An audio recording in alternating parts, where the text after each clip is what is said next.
আপনি আমার বাসা ছিলেন কিভাবে, আর আপনি আমার বাসায় আসছেন কেন? আপনার কাছে ক্ষমা চাইতে আসছি। আমার মা বলছে আমার প্রথম কাজ তার বৌমার কাছে ক্ষমা চাওয়া। বৌমা?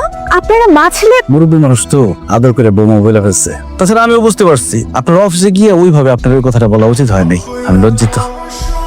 এখন আপনি যদি আমার ক্ষমা না করেন আমার মায়ের মনে কষ্ট লাগবে, মাফ করে দেন না। ঠিক আছে, এত করে বলতে হবে না। আসলে আমিও সেদিন একটু বেশিই বলে ফেলেছি। মাথায় সিট থাকা একজনের এত কথা ধরলে তো চলে না। তাইলে আরি ভাঙেন। কি? আরি ভাঙেন। আরই ভাঙলাম। বসুন, আমার বাসায় প্রথমবারের মতন এসেছেন, আপনাকে এক কাপ চা বানিয়ে খাওয়াই। আপনার ওই স্পেশাল চায়ের মতন এত ভালো চা আমি বানাতে পারি না, তবে তো খারাপও বানাই না। বসুন। সরি, আমি কিন্তু রং চা বানিয়ে। কাকা কি খুঁজেন? খুঁজতাছি, এইখানেই তো ছিল। কি খুঁজেন? কিছু হারাইছে? এইখানে একটা অর্জুন গাছ ছিল না? হ্যাঁ ছিল, কিন্তু কাইটে ফেলাইছে। ওখানে একটা বয়রা গাছ তো ছিল না? সেটাও কাইটে ফেলাইছে কাকা। সব ঔষধি গাছগুলো এইরকম কাইটে ফেলাইছে, তাইলে আমি ওষুধ বানাবো কেমনি? মানুষ বাঁচবে কেমনি? সময় খারাপ তো, মানুষ এখন শুধু গাছের ফল খায় না, গাছও খায় ফেলে। সব গাছ যদি কাইটে হালায়, আমি ওষুধ বানাবো কেমনি?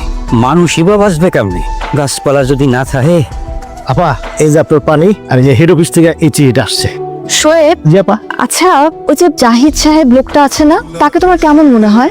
বুঝি নাই আপা, তেমন কিছু জানি না আপা। পাশের গ্রামের হিসেবে হালকা পাতলা চিনি, তো লোকটার মাথায় যে গন্ডগোল আছে এটা ওই দিনই দিনের স্যারের কাছ থেকে শুনছি। কেন আপা, কোনো ঝামেলা হয়েছে?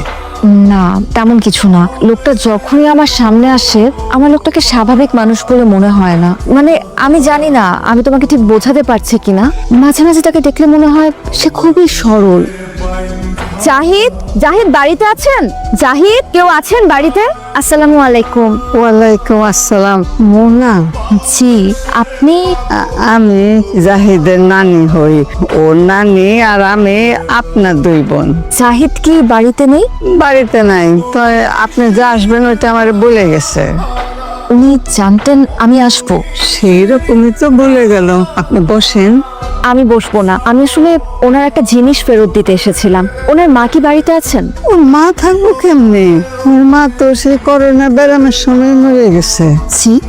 দুনিয়াতে ওরা মা ছেলে ছাড়া আপন আর কেউ আসছিল না। অনেক মা ভক্ত ছিল ছেলেটা।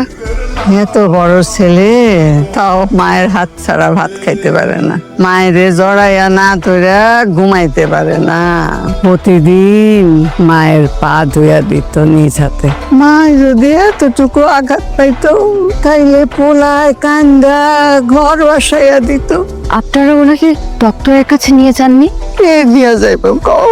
আমি বুড়া মানুষ, এই কোনো মতে সাইটটা রান্না দিই, এইটা কোনো সময় মন চাইলে খায়, আর তো খায় না। ওনাকে এখন কোথায় পাওয়া যাবে বলতে পারেন? সেইটা তো কইতে পারবো না বোন। সে কোথায় আছে সেটা বললো এইটা আপনার জানা আছে।